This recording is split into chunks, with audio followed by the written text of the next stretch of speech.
Perkenalkan, nama saya Tatiana Kelana Pasida Butar dari kelas 11 IPA 4. Di sini saya akan mempresentasikan otitis media. Yang pertama adalah pengertian dari otitis media. Otitis media adalah infeksi pada telinga bagian tengah, tepatnya pada rongga di belakang genang telinga. Infeksi telinga bagian tengah ini seringkali timbul akibat batuk pilek, flu, atau alergi sebelumnya.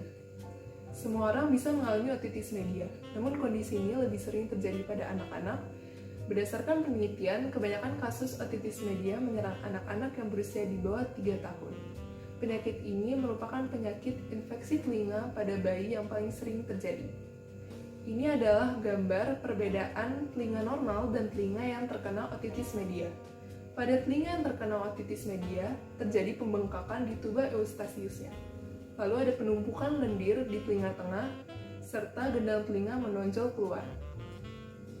Lalu yang kedua, ada penyebab atau etiologi dari otitis media. Otitis media disebabkan oleh infeksi di bagian telinga tengah, baik infeksi virus maupun infeksi bakteri. Infeksi terjadi ketika saluran yang menghubungkan telinga dengan hidung atau tuba eustasius membengkak dan tersumbat, akibat batuk pilek atau common cold, flu, atau alergi. Penyumbatan tersebut menyebabkan penumpukan lendir di telinga, yang memicu bakteri atau virus berkembang di bagian tengah telinga. Otitis media bisa disebabkan oleh infeksi virus maupun infeksi bakteri. Infeksi tersebut seringkali dipicu oleh batuk pilek atau flu sebelumnya. Di samping itu, ada beberapa faktor yang membuat seseorang lebih rentan terserang otitis media. Yang pertama, paparan asap rokok. Yang kedua, kebiasaan minum susu dari botol sambil berbaring. Yang ketiga, anak yang sehari-hari dititipkan di tempat penitipan anak. Yang ketiga, ada gejala dari otitis media. Gejala otitis media cenderung muncul mendadak dan berkembang dengan cepat. Gejala tersebut antara lain yang pertama, sakit di telinga, keluar cairan di telinga, kesulitan mendengar, sakit kepala, dan telinga bau. Gejala pada anak biasa berbeda dengan gejala orang dewasa, karena anak-anak belum bisa menjelaskan rasa sakit atau rasa tidak nyaman yang mereka rasakan. Jadi gejala pada anak biasanya sering menarik atau menggaruk telinga, lebih rewel atau sering menangis daripada biasanya, kehilangan selera makan, respon terhadap suara berkurang, susah tidur di malam hari, kehilangan keseimbangan, dan keluar cairan dari telinga. Lalu ada klasifikasi atau jenis-jenis dari otitis media. Yang pertama ada otitis media akut atau OMA yang memiliki gejala otalgia atau nyeri telinga, otorea atau keluarnya cairan dari telinga, nyeri kepala, turunnya nafsu makan.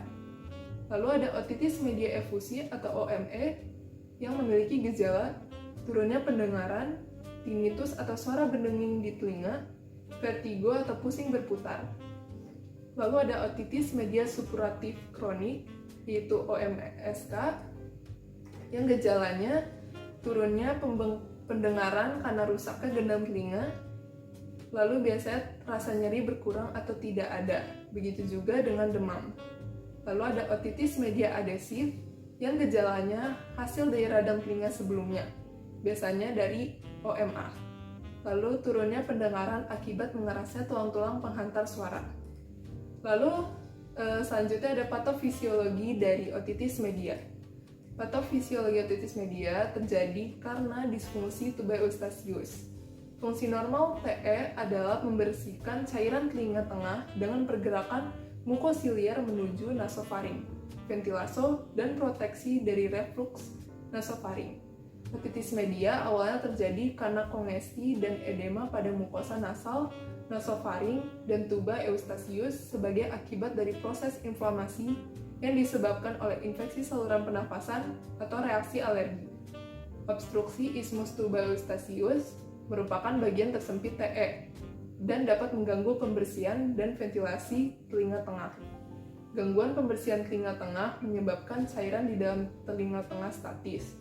Selain itu, gangguan ventilasi juga menyebabkan peningkatan tekanan negatif pada telinga tengah sehingga sekresi telinga tengah terakumulasi dan menjadi media yang sangat baik untuk pertumbuhan bakteri atau virus dari infeksi sekunder saluran pernafasan atas. Akumulasi sekresi di telinga tengah menyebabkan otitis media efusi atau OME. Kolonisasi dan pertumbuhan mikroba pada telinga tengah mengeluarkan cairan supuratif yang disertai tanda inflamasi. Pada pemeriksaan otoskop dapat terlihat membran timpani yang menonjol dan merah, serta adanya cairan pada ruang telinga tengah yang menandakan gejala dari otitis media akut. Otitis media efusi dapat muncul secara spontan sebagai respon dari disfungsi tuba Eustachius atau respon inflamasi setelah otitis media akut. Efusi dapat bertahan beberapa minggu hingga bulan setelah OMA sembuh. Lalu selanjutnya ada pengobatan dari otitis media. Otitis media seringkali pulih dengan sendirinya tanpa pengobatan khusus. Dalam waktu 1-2 minggu, dalam kurun waktu tersebut, dokter akan terus memantau kondisi penderita. Guna mengatasi sakit di telinga, dokter biasanya meresepkan obat pereda nyeri seperti paracetamol atau ibuprofen. Obat pereda nyeri dalam bentuk tetes telinga juga bisa digunakan. Pada beberapa kasus, antibiotik digunakan untuk membantu proses penyembuhan otitis media. Namun, penggunaan antibiotik harus perlu petunjuk dari dokter. Jika anak mengalami otitis media dalam waktu lama dan sering kambuh hingga terjadi penumpukan cairan, dokter THT akan mengeluarkan cairan dengan menyayat gendang telinga. Prosedur ini disebut nyiringotomi. Setelah gendang telinga disayat, selang kecil akan dipasang guna mencegah penumpukan cairan kembali dan menjaga rongga telinga bagian tengah tetap kering. Selanjutnya saya akan menjawab pertanyaan, yaitu menjelaskan perbedaan dan mekanisme terjadinya otitis media akut dan otitis media supuratif kronik. Yang pertama, perbedaan dari OMA dan OMSK. Peradangan yang terjadi pada OMSK merupakan peradangan yang terjadi dalam waktu lebih lama dari OMA, yaitu lebih lama dari 2 bulan. Pada OMA, gendang telinga dapat terlihat memerah, bengkak, menggembung, dan dapat terjadi perforasi atau lubang pada gendang telinga. Pada OMSK terjadi lubang pada gendang telinga dengan riwayat keluar cairan telinga minimal 2 bulan.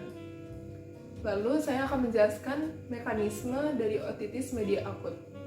Otitis media akut mekanismenya yaitu terdapat 3 bakteri patogen yang paling sering pada OMA yang berkolonisasi pada nasofaring mulai dari saat masa bayi dan dianggap sebagai flora normal pada tubuh manusia.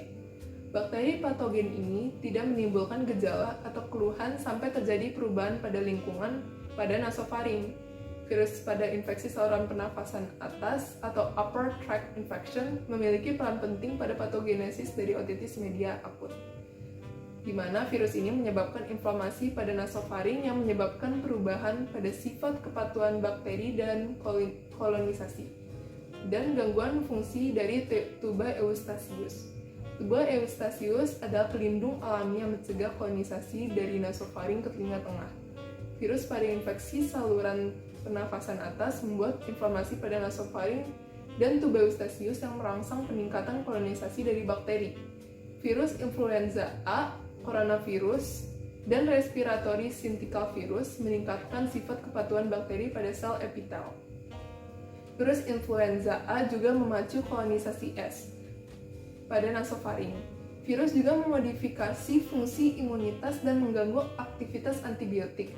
Virus juga merubah properties dari jaringan mukus dan menghilangkan pembersihan pada mukosiliar yang melapisi sel epitel dengan cara mengurangi produksi dari zat antibakteri pada nasofaring, tuba Eustachius, dan rongga telinga tengah, sehingga meningkatkan keagresifan dari bakteri. Perubahan mukosiliar dari tuba Eustachius menyebabkan tersumbatnya tuba Eustachius dan terjadi tekanan negatif pada telinga tengah, di mana tekanan negatif ini terjadi lebih parah pada anak-anak. Tekanan negatif ini memfasilitasi masuknya bakteri dan virus patogen ke dalam rongga telinga tengah, menyebabkan inflamasi telinga tengah, akumulasi cairan telinga tengah, dan gejala otitis media akut. Lalu selanjutnya, saya akan menjelaskan mekanisme dari OMSK. OMSK berawal dari infeksi akut terlebih dahulu, lalu adanya iritasi dan inflamasi mukosa telinga tengah. Respon inflamasi yang ditimbulkan berupa pudem mukosa. Jika proses inflamasi tetap berjalan, maka menyebabkan terjadinya ulkus dan merusak epitel. Mekanisme pertahanan tubuh penderita dalam menghentikan infeksi dapat menyebabkan adanya jaringan granulasi yang dapat berkembang menjadi polip di ruang telinga tengah. Jika proses inflamasi, ulserasi, infeksi, dan terbentuknya jaringan granulasi terus berlanjut, maka akan merusak jaringan sekitarnya, termasuk akan menyebabkan perforasi gendang telinga yang disebut otitis media supuratif kronik. Sekian presentasi dari saya, kurang lebihnya mohon maaf. Terima kasih.